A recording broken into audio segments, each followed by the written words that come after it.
नमस्कार दोस्तों, स्वागत है फिर से एक नई वीडियो में। दोस्तों, अगर आप हमसे जुड़े हैं तो बिल्कुल आपको पता होगा कि हम अंकित भाटी सर की यूपी स्पेशल की जो जीके वाली बुक आई है उस बुक को सॉल्व कर रहे हैं दोस्तों। अब तक बात करें तो हमने जो है 12 टॉपिक जो 13 टॉपिक कंप्लीट कर दिया है। आज का जो हमारा वीडियो रहेगा उत्तर प्रदेश की भाषा, बोलियां एवं शिक्षा प्रणाली। ठीक है दोस्तों, अगर बात करते हैं इससे पहले का आप 13 वीडियो जो अपलोड किया गया है आप नहीं देखे हैं तो आपको डिस्क्रिप्शन में लिंक मिल जाएगा, आप वहां से जाके देख सकते हैं। या चैनल के प्लेलिस्ट में जाइए, वहां प्लेलिस्ट बनाया गया है, आप वहां से जाके देख सकते हैं। अगर बात करते हैं इस बुक का पीडीएफ डाउनलोड करना चाहते हैं या इसके साथ साथ RWA का कोई भी पीडीएफ डाउनलोड करना चाहते हैं किसी भी बुक का, तो आप हमारे चैनल के डिस्क्रिप्शन में जाइए, वहाँ दिया गया है टेलीग्राम चैनल का लिंक। वहाँ से जाके आप हर एक वीडियो का जो है पीडीएफ डाउनलोड कर सकते हैं। ठीक है, तो चलिए हम आज का जो वीडियो शुरू करते हैं। उत्तर प्रदेश की भाषा, बोली एवं शिक्षा प्रणाली क्या है। तो आज का पहला प्रश्न आपसे पूछा जा रहा है दोस्तों, किसमें है कि उत्तर प्रदेश में कुल कितने कृषि विश्वविद्यालय हैं। कितने कृषि विश्वविद्यालय हैं? 4 हैं, 5, 6, 3। तो कृषि विश्वविद्यालय की बात की जा रही तो आप कहेंगे 4 कृषि विश्वविद्यालय हैं। ऑप्शन क्या हो जाएगा? ए वाला यहाँ बिल्कुल सही होगा।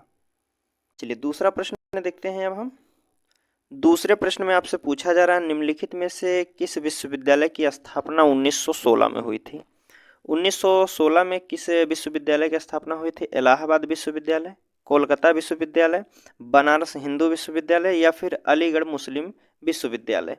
तो आप कहेंगे जो 1916 में विश्वविद्यालय की स्थापना हुई थी यह बनारस हिंदू विश्वविद्यालय की स्थापना 1916 में हुई थी और पंडित मदन मोहन मालवीय के द्वारा। ठीक है, चलिए अगले प्रश्न की बात कर लेते हैं। तो इसमें पूछा जा रहा है कि उत्तर प्रदेश का एकमात्र मुक्त विश्वविद्यालय कहाँ स्थित है। उत्तर प्रदेश का एकमात्र जो मुक्त विश्वविद्यालय वह कहाँ स्थित है दोस्तों? लखनऊ में है, प्रयागराज, वाराणसी या फिर आगरा में है। तो आप कहेंगे यह प्रयागराज में है। ऑप्शन बी वाला यहाँ बिल्कुल सही होगा। चलिए अगले प्रश्न की बात कर लेते हैं। तो इसमें पूछा गया है कि भारतीय भाषाओं के संरक्षण एवं विकास हेतु हिंदुस्तानी एकेडमी कहाँ स्थित है। हिंदुस्तानी एकेडमी कहाँ स्थित है? प्रयागराज में, वाराणसी में, लखनऊ या फिर गोरखपुर में। तो हिंदुस्तानी एकेडमी की बात की जा रही थी, यह आपका प्रयागराज में स्थित है। ऑप्शन ए वाला यहाँ बिल्कुल सही होगा। चलिए पांचवा प्रश्न आपसे पूछा गया है कि उत्तर प्रदेश में उर्दू को द्वितीय राजभाषा कब घोषित की गई थी। जो उर्दू भाषा है इसको द्वितीय राजभाषा कब घोषित किया गया था? 1956 में, 1982 में, 1989 में या फिर 1991 में। तो आप कहेंगे उर्दू को जो है द्वितीय राजभाषा के रूप में स्वीकार किया गया था, घोषित किया गया था 1989 में किया गया था। ऑप्शन क्या हो जाएगा? सी वाला यहाँ बिल्कुल सही हो जाएगा। चलिए अगले प्रश्न की बात कर लेते हैं। तो अगला प्रश्न आपसे पूछा जा रहा है, छठवां प्रश्न है कि उत्तर प्रदेश में बेसिक शिक्षा परिषद का गठन कब किया गया था। उत्तर प्रदेश में बेसिक शिक्षा परिषद का गठन कब किया गया था? 1977 में, 1972 में, 1985 या फिर 1966 में। तो आप कहेंगे बेसिक शिक्षा परिषद का जो गठन किया गया था यह किया गया था आपका 1972 ईस्वी में। ऑप्शन बी वाला यहाँ बिल्कुल सही होगा। चलिए अगला प्रश्न है आपसे पूछा गया है, उत्तर प्रदेश में स्कूल ऑफ पेपर टेक्नोलॉजी कहाँ स्थित है। स्कूल ऑफ पेपर टेक्नोलॉजी कहाँ स्थित है? सहारनपुर में है, कानपुर में, गोरखपुर या फिर प्रयागराज में। तो स्कूल ऑफ पेपर टेक्नोलॉजी की बात की जा रही थी, यह आपके सहारनपुर में स्थित है दोस्तों। ठीक है, चलिए अगले प्रश्न की बात कर लेते हैं। अब इसमें पूछा जा रहा है कि उत्तर प्रदेश में प्रथम विकलांग विश्वविद्यालय कहाँ स्थापित किया गया था। प्रथम विकलांग विश्वविद्यालय कहाँ स्थापित किया गया था? तो आप कहेंगे यह किया गया था चित्रकूट में। ठीक है, चित्रकूट में जो है पहला विकलांग विश्वविद्यालय स्थापित किया गया था। अगला प्रश्न पूछा गया है कि भारतीय सूचना प्रौद्योगिकी संस्थान की स्थापना उत्तर प्रदेश में कहाँ की गई है। भारतीय सूचना प्रौद्योगिकी संस्थान की स्थापना कहाँ की गई है दोस्तों? तो आप कहेंगे यह किया गया है प्रयागराज में। ऑप्शन ए वाला यहाँ बिल्कुल सही होगा। चलिए अगले प्रश्न की बात कर लेते हैं। 10वां प्रश्न आपसे पूछा गया है कि अलीगढ़ मुस्लिम विश्वविद्यालय अलीगढ़ की स्थापना कब हुई थी। जो अलीगढ़ मुस्लिम विश्वविद्यालय है उसकी स्थापना कब की गई थी दोस्तों? 1911 में, 1917 में 1921 में या फिर 1920 में? तो आप कहेंगे अलीगढ़ मुस्लिम विश्वविद्यालय की स्थापना 1920 में सर सैयद अहमद खान द्वारा की गई थी। किसके द्वारा? सर सैयद अहमद खान द्वारा। यह भी पूछा जा सकता है।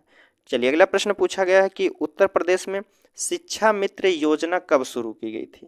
उत्तर प्रदेश में जो शिक्षा मित्र योजना है यह कब शुरू की गई थी? 1999 से 2000 के बीच में, या फिर 2000 से 2001 के बीच में, या फिर 2001-2 के बीच में, 2002 या 3 के बीच में? तो शिक्षा मित्र योजना की बात की जा रही तो 2000 से 2001 के बीच में इसकी शुरुआत की गई थी। ठीक है। चलिए अगला प्रश्न आपसे पूछा जा रहा है, उत्तर प्रदेश में केंद्र की सहायता से मिड डे मील योजना कब शुरू की गई थी? मिड डे मील योजना शुरुआत कब की गई थी दोस्तों? 1995 से, 1997 में से, 2000 से, या फिर 1992 से? तो आप कहेंगे मिड डे मील योजना जो शुरू की गई थी दोस्तों, यह किया गया था 1995 से ही। ऑप्शन ए वाला यहाँ बिल्कुल सही होगा। ठीक है। चलिए अगला प्रश्न आपसे पूछा जा रहा है कि उत्तर प्रदेश शैक्षणिक अनुसंधान एवं विकास परिषद की स्थापना कब की गई थी? उत्तर प्रदेश में शैक्षणिक अनुसंधान एवं विकास की परिषद की जो स्थापना की गई थी यह किया गया था 1981 में। ऑप्शन ए वाला यहाँ बिल्कुल सही होगा। ठीक है। चलिए अगला प्रश्न आपसे पूछा गया है कि उत्तर प्रदेश में उर्दू प्रशिक्षण एवं अनुसंधान केंद्र कहाँ अवस्थित है? पूछा गया है उत्तर प्रदेश में उर्दू प्रशिक्षण एवं अनुसंधान केंद्र कहाँ अवस्थित है? लखनऊ में है, फैजाबाद में, मेरठ में, या फिर अलीगढ़ में? तो आप कहेंगे उर्दू प्रशिक्षण एवं अनुसंधान केंद्र जो अवस्थित है यह आपके लखनऊ शहर में स्थित है। ऑप्शन क्या हो जाएगा? ए वाला यहाँ बिल्कुल सही होगा। 15 नंबर के प्रश्न में पूछा गया है वीर बहादुर सिंह पूर्वांचल विश्वविद्यालय जौनपुर की स्थापना कब हुई थी? वीर बहादुर सिंह पूर्वांचल विश्वविद्यालय की स्थापना कब हुई थी? 1987 में, 1985 में, 1989 में, या फिर 1990 में? तो वीर बहादुर सिंह पूर्वांचल विश्वविद्यालय की बात की जा रही थी, यह हुआ था 1987 में। ऑप्शन ए वाला यहाँ बिल्कुल सही होगा। अब अगला प्रश्न आपसे पूछा गया कि डॉक्टर राम मनोहर लोहिया राष्ट्रीय विश्वविद्यालय 2005 में कहाँ स्थापित किया गया था? जो डॉक्टर राम मनोहर लोहिया राष्ट्रीय विश्वविद्यालय है 2005 में कहाँ स्थापित किया गया था? बिजनौर में, मुरादाबाद, या फिर आगरा, या लखनऊ में किया गया था? तो डॉक्टर राम मनोहर लोहिया जो राष्ट्रीय विश्वविद्यालय है 2005 में यह लखनऊ में इसकी स्थापना की गई थी। ठीक है। चलिए अगले प्रश्न की बात करते हैं। इसमें पूछा जा रहा 70 नंबर के प्रश्न में कि गौतम बुद्ध प्रौद्योगिकी विद्यालय लखनऊ की स्थापना कब की गई थी? गौतम बुद्ध प्रौद्योगिकी विद्यालय लखनऊ की स्थापना कब की गई थी? तो आप कहेंगे इसकी स्थापना जो हुई थी यह 2000 में हुई थी। ऑप्शन क्या हो जाएगा? सी वाला यहाँ बिल्कुल सही हो जाएगा। ठीक है। चलिए अगले प्रश्न की बात करते हैं। पूछा जा रहा है कि उत्तर प्रदेश संस्कृत संस्थान की स्थापना कब की गई थी? उत्तर प्रदेश में संस्कृत संस्थान की स्थापना कब की गई थी? 1950 में, 1955 में, 1965 में, या फिर 1976 में? तो आप कहेंगे संस्कृत संस्थान की स्थापना जो की गई थी यह 1976 में की गई थी। ठीक है। चलिए अगला प्रश्न आपके सामने 19 नंबर का पूछा जा रहा है कि काशी विद्यापीठ के संस्थापक कौन थे? काशी विद्यापीठ के संस्थापक कौन है? पंडित मदन मोहन मालवीय, या फिर आचार्य नरेंद्र देव, या बाबू शिव प्रसाद गुप्त, या फिर महात्मा गांधी? तो काशी विद्यापीठ के संस्थापक की बात की जा रही है तो यह है आपके बाबू शिव प्रसाद गुप्त हैं। और बीएचयू की बात की जाए बनारस हिंदू यूनिवर्सिटी की तो उसके जो संस्थापक हैं पंडित मदन मोहन मालवीय हैं। ठीक है। चलिए अगले प्रश्न की बात कर लेते हैं। 20 नंबर के प्रश्न में आपसे पूछा गया है कि कन्हैयालाल मणिकलाल केंद्रीय हिंदी संस्थान कहाँ स्थित है? कन्हैयालाल मणिकलाल केंद्रीय हिंदी संस्थान कहाँ स्थित है? आगरा में, बरेली में, गोरखपुर, या फिर मेरठ में? तो आप कहेंगे यह आपके आगरा में स्थित है। ऑप्शन ए वाला यहाँ बिल्कुल सही हो जाएगा। पूछा गया है कि हिंदी भाषा का जन्म हुआ है, हिंदी भाषा का जन्म कैसे हुआ है? अपभ्रंश से, या फिर लौकिक संस्कृत से, पाली संस्कृत से, वैदिक संस्कृत से? तो आप कहेंगे हिंदी का जो जन्म हुआ है अपभ्रंश से हुआ है। ठीक है। ऑप्शन ए वाला यहाँ बिल्कुल सही होगा। पूछा जा रहा है हिंदी किस भाषा परिवार की भाषा है?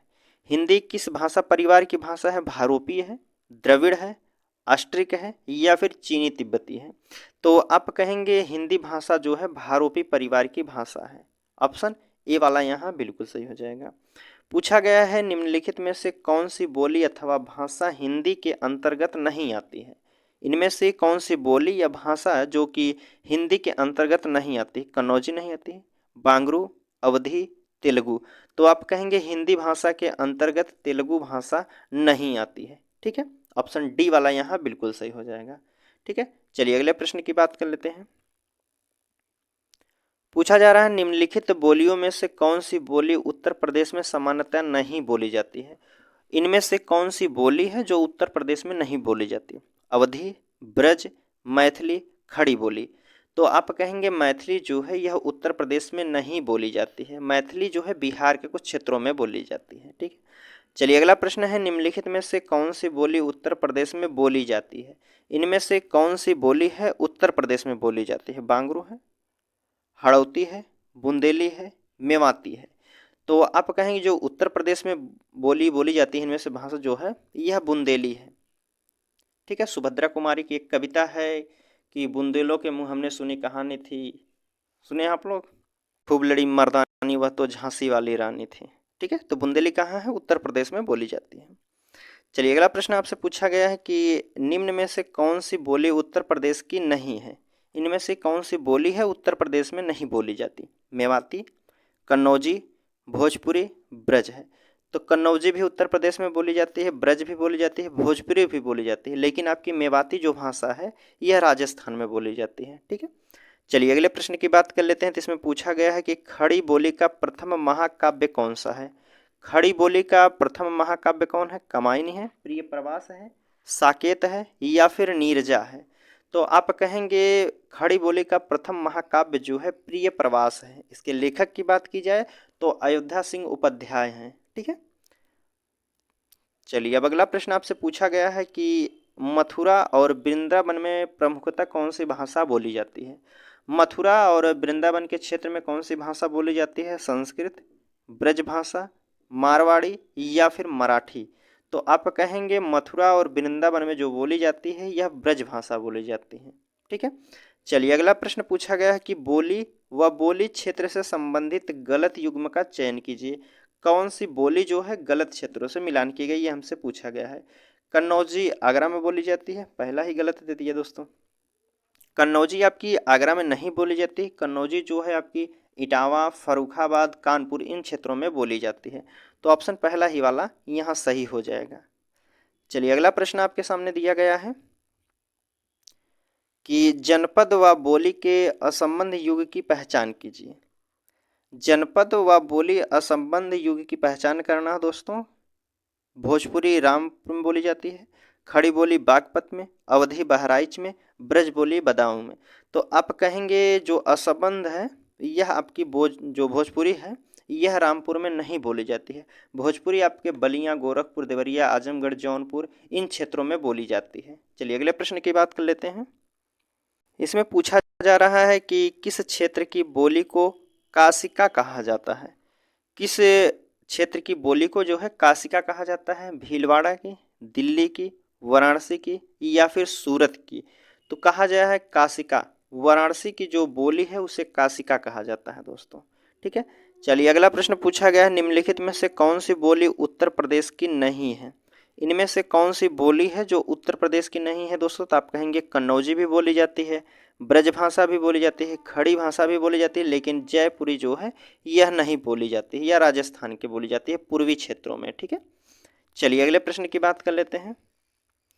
पूछ लिया गया है कि गोरखपुर में किस प्रकार की भाषा बोली जाती है। गोरखपुर में किस प्रकार की भाषा बोली जाती है। भोजपुरी, ब्रज, अवधी, कन्नौजी। अभी हमने बताया है कि गोरखपुर, आजमगढ़, मऊ, बलिया ये सब जो है भोजपुरी का क्षेत्र है। चलिए अगला प्रश्न पूछा कि आजमगढ़ में कौन सी बोली बोली जाती है, यह भी पूछ लिया। तो यहाँ भी आपका भोजपुरी होगा, ऑप्शन सी वाला यहाँ बिल्कुल सही होगा। चलिए 35 नंबर के प्रश्न में पूछा गया है कि ब्रज भाषा का केंद्रीय क्षेत्र कौन सा है। ब्रज भाषा कहाँ बोली जाती है। लखनऊ में, इलाहाबाद, मथुरा या फिर वाराणसी में। तो आप कहेंगे ब्रज भाषा जो है यह मथुरा में बोली जाती है, ऑप्शन सी वाला यहाँ बिल्कुल सही होगा। 36 नंबर के प्रश्न में पूछा गया है कि बुंदेली कहाँ का क्षेत्र है। बुंदेली कहाँ क्षेत्र है, फिर अभी हमने ऊपर बताया है कहाँ का है। तो आप कहेंगे झांसी, जालौन, दतिया, यहाँ जो है बुंदेली बोली जाती है। अगला प्रश्न है, आपसे पूछा गया है कि अवधी बोली किस उपभ्रंश से अवधी बोली किस अपभ्रंश से विकसित हुई है? किस अपभ्रंश से विकसित हुई है? तो आप कहेंगे अर्धमागधी से विकसित हुई है। ठीक है, चलिए अगले प्रश्न की बात कर लेते हैं। इसमें पूछा जा रहा है कि अवधी बोली संबंधित जिला नहीं है। अवधी कहाँ नहीं बोली जाती है इसमें जिला में? सीतापुर में नहीं बोली जाती है, रायबरेली, रामपुर में या फिर प्रयागराज में? तो आप कहेंगे रामपुर में जो है अवधी भाषा नहीं बोली जाती है। चलिए अगला प्रश्न है आपके सामने पूछा जा रहा है 39 नंबर का, कि सरस्वती पत्रिका के यशस्वी संपादक कौन थे? सरस्वती जो पत्रिका के यशस्वी संपादक कौन थे दोस्तों? प्रेमचंद हैं, महावीर प्रसाद द्विवेदी जी हैं, रामचंद्र शुक्ल जी हैं, भारतेंदु हरिश्चंद्र हैं। सरस्वती पत्रिका की पूछा जा रहा है तो महावीर प्रसाद द्विवेदी जी हैं। चलिए आज का लास्ट प्रश्न आपसे पूछा गया है कि रामधारी सिंह दिनकर की रचना नहीं है।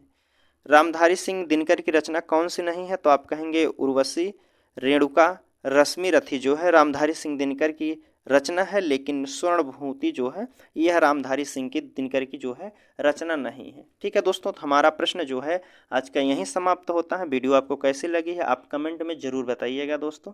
ठीक है, चलिए मिलते हैं आपसे अगले वीडियो में, तब तक के लिए धन्यवाद।